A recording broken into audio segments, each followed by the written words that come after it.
replica engine by OpenAI. So you give it like a voice sample, you write the text, and it will create totally another voice note using your voice that you just uploaded and the text you gave it. So I don't know if it's dangerous, risky, or so, but definitely some people will use it to scam or misuse it, and so. Or, as we talked, the media can use it to generate like amazing videos, especially with Sora, their new tool. So that's a nice combination to use. Is this live, Web3 guy? Is it live? No. This is just like for now, as it's available for their selected partners and even not all of them. So it's only educational and health institutions and sectors.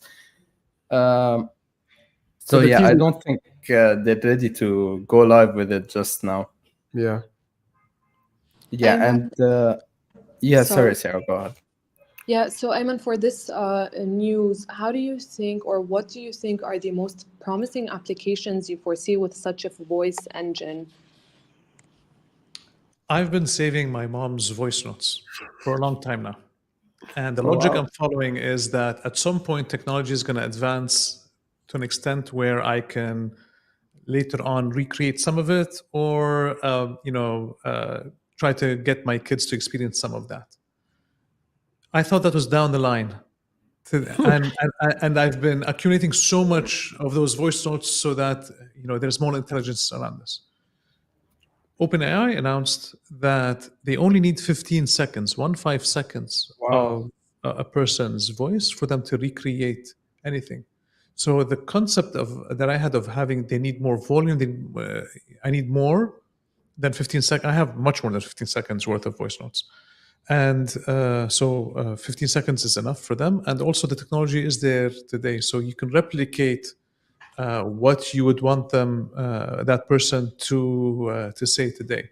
Now, OpenAI did not make it readily publicly available because of the implications of the technology of having faking the usage of this, of having somebody call you with information about something or a request of something that for a true person. And also there are other implications as well, social and ethical. And the scenario I gave you of having somebody's voice notes and then recreating them after they pass on, what does that mean morally, ethically, socially? What does that mean? So there are a lot of questions. So what OpenAI did was said, look, we have the tech.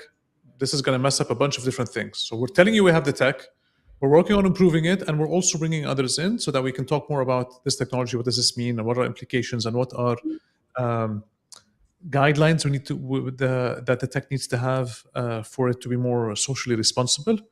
However, I think that's a great move on behalf of OpenAI. However, for every regulation and rule that OpenAI wants to make, the gray market will have a similar technology with no rules and regulations there. Ayman, if you don't mind me asking, does your mom know that you're saving her voice notes? Actually, no. Oh, she doesn't. Yeah. I don't think she watches the space. Oh, what? I don't think she watches the space, but no, she doesn't. Okay, let's hope she doesn't watch this clip of the space. But I was curious to know. Actually, I don't think I've shared this publicly before. Oh wow! One of my kids know because they catch me doing that. Like, what are you doing? And I tell them. But yeah, I don't think I've shared this. So yes. But I know this is gonna go viral now because I think I laughed script and I think it's gonna be regenerated into content. So let's hope your mom doesn't see this on. I was just wondering how your mom would feel if she knew. For example, let me ask you, how would you feel if your kids saved your voice notes to recreate them later on? Let me. I don't know about them. I'll tell you about me and where I'm going with the concept of saving my mom's voice notes. We're all getting older. I'd love to have her with me for the end of time, but I know that's not realistic. And I don't know how about your relationships with your mom, but I have a good relation with my mom, and I go to her for a bunch of things and advice. And she knows when I'm venting. She knows when I need advice. So she has this the auto aspect that she has, right? I know at some point I won't have that anymore, and I'm hoping to be able to recreate it somewhat. So that's my own selfish reason for doing this. The second reason is my kids are still young, but as they grow older, they won't have their grandmother close to them. So what I'm hoping is for them to have a taste of her warmth, her tone, her tonality, her approach to this. And the only way I can do this is if I recreate content like this on key points in their path when they I don't know, graduate, do well on a test, or they need comforting in a certain way, or so on. So this is just something that I'm looking to contribute to them down the line when I need to. So that's my main. Those are my two selfish objectives. That's very nice to hear. It's very inspirational. Yeah, Ayman, All right. definitely. I got goosebumps by you telling us this story. And just to give a quick story from myself, my grandmother passed away not long ago, and we had realized that she had turned on disappearing messages for everyone. So we could not go back to see chats and voice notes. So it's amazing that you had thought of this beforehand, and now you don't have to go through that again. It's a beautiful story, Ayman. What you reminded me of, Sarah, is I had a case once. There was a mother I wanted to help, but I could not. So she was referred to by a friend. I don't know her, and she's and we spoke over the phone. So a friend of mine said there's a mom he knows. Her son passed away, and she's having a problem with his social media account. And can you help? I said yes, of course. And I called, and she's obviously old and traumatized. The scenario she had was after her son passed, she was always going through his messages, his pictures, and so it was her way of some form of keeping that connection there. A lot of his friends reported his account as deceased. So there's a deceased mode in social media where it changes the type of account to deceased, where it's still there but it's not active. So she lost access to a lot of those information that she wanted to look at, and she was asking me how she could get it back, and I couldn't help. Unfortunately, I didn't know enough about that to help her and so on. But that for me is a vibe of that digital footprint that we have that we need to keep and somehow archive or organize. Yep. Absolutely. I don't know if you guys saw that. Okay. There's one vital moment. Yeah. So, Ayman, I'm so sorry to hear this story. And it's great That was that very painful. I wanted to help, but I couldn't, and I can sense from her tone how upset she was, and when she was talking to me about going through his pictures and images and text and so on. I was like, oh my god, I want to help. I don't know what to do. Yeah, it is a very hard situation to be put in. You feel like your hands are tied at this moment, but I'm glad she had you to talk to and to actually just even try. And the intention of trying is probably enough. But I really did not know about this feature on Instagram where the account can turn into a deceased account and then the algorithm just changes. That is actually surprising to hear. I kind of always wonder when I hear people deceased and their accounts are still active and they no longer become private. I used to always wonder, but maybe this is the feature that you were just talking about. But to go back to the bright side, Web3 guy, we had more about OpenAI doing all sorts of things. What else did they do? Yeah, for this one, it's basically you can now use ChatGPT without creating an account. So there's some benefits to it, The like Google approach. yeah, one, you don't receive 1,000 email as soon as you create your account, so one less boring things to take care of. Two, of course, the Dolly and the GPT-4 and so on, it's still for subscribed users, but for if you create an account, you will have the chance to save chats, have the chat history, share them with other people. So yeah, I think that this is their way. So they already have like 100 million users weekly. This is their way to increase the number of users. Like maybe this is come test it out. If you like it, just create an account. You will have many more features, and then you will subscribe to have access to DALI, Sora, GPT-4, and so on. But this is for 3.5, right? So not. Yeah, definitely.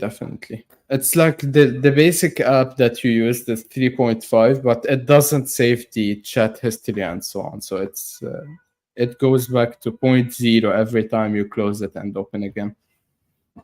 That gets them one step closer towards Google. Yeah. Okay. But I think having having this this ability to go back to your previous searches, because you kind of pick off where you left off. It saves like the whole chat is one whole persona that is trained to reply to you based on what you give it in that specific chat. So I think having that aspect is crucial in ChatGPT. Definitely. I think it's more for your uncle, your aunt, your mom, your dad, who just are looking for answers to things, and they have so many, and they have little interest in learning new technologies or signing up and maintaining their profile and so on. And it's easier for you, and they're also curious about AI. What does AI look like, and what does it work, and how does it look like? So having ChatGPT being available without the need to create an account, even if it's version 3.5, opens it up, makes it easier for others to access it. So a wider user base to access it, even if they're technologically and connectivity challenged. And it also takes them a step closer towards what Google is today. Google is huge. This is just a tiny chunk of what it does. Exactly. And another scenario I had thought of when I heard the news is maybe you do not have any of your devices where your account is registered on, and you need a quick or fast access to ChatGPT. You don't have to go through the hassle of creating an account and waiting for that account to be verified for you to go and get the information that you're looking for. My recommendation still says my recommendation is still towards have a ChatGPT paid account. It gives you access to ChatGPT 4, which is much more powerful than the earlier version, and it's worth the $20 per month Yeah. to get the full value of AI versus the earlier version of ChatGPT. Definitely is. And I believe 3.5 really kind of like, okay, you get interested once you're using 3.5, but once you use the paid version, you realize how bad 3.5 is compared to the Oh, come on, Sarah. Come on. How bad? Okay. It is very limited. It is very limited, not as smart as the paid version. Okay. Well, at least to me as a content writer. I understand. MG, I had a session with my son on DALL-E, creation of art from a few lines of text, and I was so excited to show him this, and I want him to know this and learn this and so on. And he wrote a few prompts. He wrote 3 prompts for him to see the result, and then it's like, this is slow. He was bored. He was like, this did not exist a year and a half ago, and you're complaining to me about how slow it is. And it created 4 images for him. It's like, how much time would it have taken you to draw them? It's like 10 minutes. Your estimates are all off. Yeah, But that got me thinking about how younger generation are using content on a daily basis, and for them it's a swipe up very quickly, right? So I don't like this video, it doesn't load. I swipe up very quickly. So having to wait 10-12 seconds for the AI to generate the image did cause even if it's the latest technology that there is. And that's to echo what Sarah was saying about how she feels ChatGPT 3 is old and slow, but ChatGPT 4 is much better. Keeping in mind both of them were not easily accessible for us a few years ago. Sarah, you're hanging out a lot with the younger generation. I definitely am. And I think every time I come to these thoughts, I need to remind myself of Ayman saying we're still very early in this space. They just launched. Give it time to actually mature. There is another thing he said. If you pay for Netflix, go pay for ChatGPT. So it's way better. Yeah. We're always quoting Ayman. All right.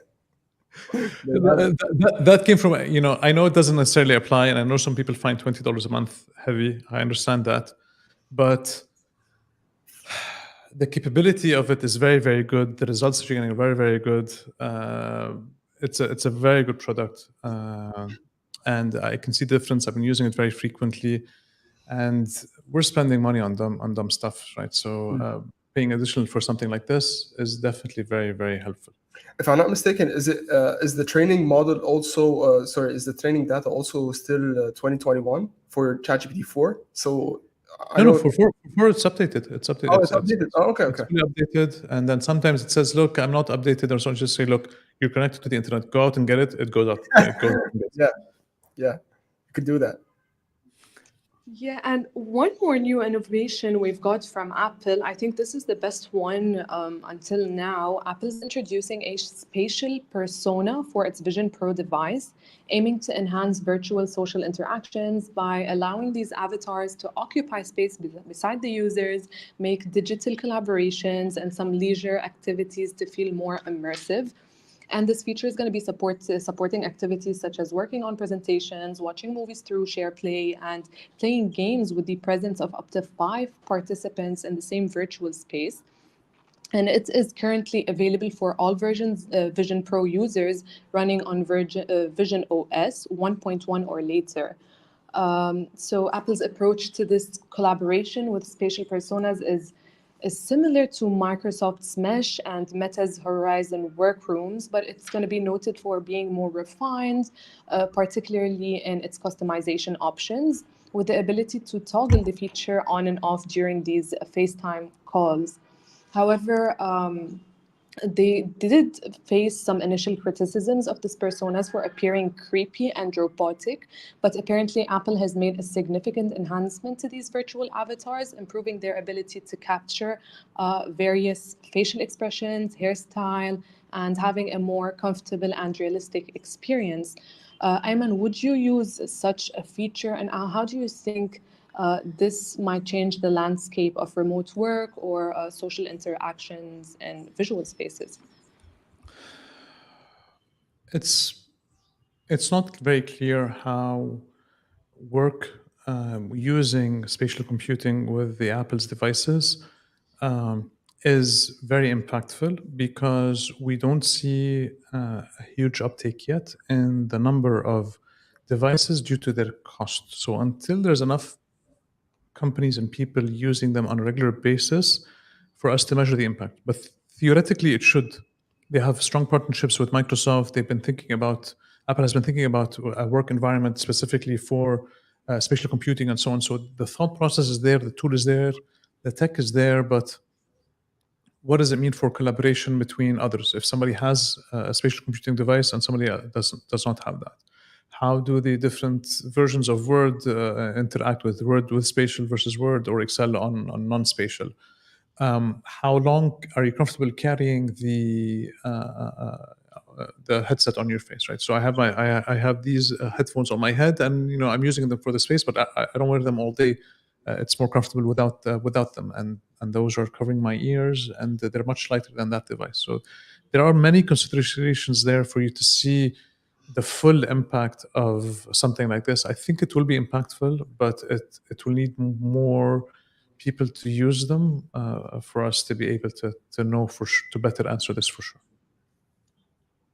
Sarah, is the news that they announced that they're developing like full bodies for the personas? Because when the Vision Pro initially launched, there was this feature available for users to have their persona. So it's just a refinement on the features of the facial, because this only takes like from the maybe chest up.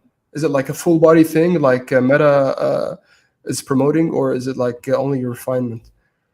I'm not sure, they did not specify, but what they said is that before they were very creepy and robotic. So now they worked more on them, because you know how when you send iMessages, you can just record yourself and come out as like this emoji, and then it will capture your face expressions very specifically. I think they just worked more on this technology to have them more as realistic and comfortable for the users with facial expressions, hairstyles, and whatnot. But I'm not sure about the full body or not. Okay. But my question to you guys would be, whoever would like to answer this, how do you think, because Ayman, you mentioned how heavy the Apple Vision Pro might be for users, and you all headsets, not just Apple Vision Pro, the Quest or so on, all of them are just, they need time, they need years for them to become, glasses type of light. Yeah, and this was my question. Do you think that it's going to take us a lot of time to get there where this technology is simplified and you can use it for hours without even feeling that you're using a very advanced technology, or it might be fast to go from this to that? The adoption of spatial computing and VR and AR, once the technology becomes as light as glasses and simple to use as eyeglasses that we have today, we'll see many, many more use cases for this. And that's going to take easily another 5 years.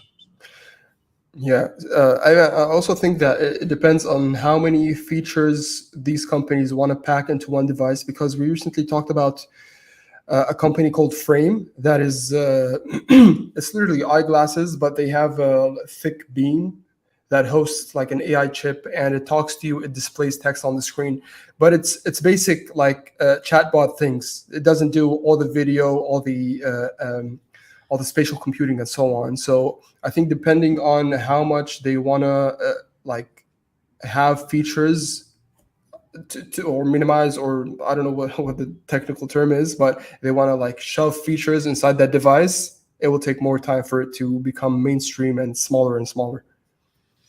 We want more and more features. We want a longer battery life. We want a better camera. We want it to be able to answer all sorts of AI stuff, not just something very specific. I want it when I'm playing sports for it to see the results and tell me if the ball was out or not. I want it when I'm watching a movie to give it the details if I'm walking down the street. So we're going to expect what we're expecting today from these devices is what we expect today from our mobile phones and the internet, which is a lot to ask. Mobile phones are if we're counting only the iPhone, nothing before then. That's 2007 or 6. Yeah. So- Until now. So that's easily almost 20 years. The internet is even older than this. So we cannot. What we're asking for today as users is we need another 15 years to get there in terms of virtual reality, augmented reality, spatial computing, the metaverse, and so on. Yeah, we also have a bit of news from OpenSea just to close on these news topics. OpenSea, they're not the biggest leader in the NFT marketplace game. A lot of marketplaces have taken the spotlight and the market share. We've seen Magic Eden do some big things with Yuga Labs. We've seen also Blur target traders.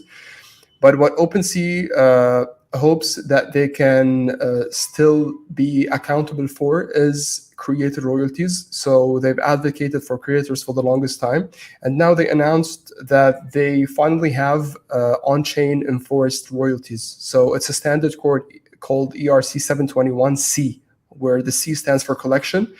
And this basically has the royalties embedded on chain. So first, it was only hosted on OpenSea, where the creators, where the traders have to pay the fee only based on the marketplace. But then traders used to go to Blur and they avoided paying these fees.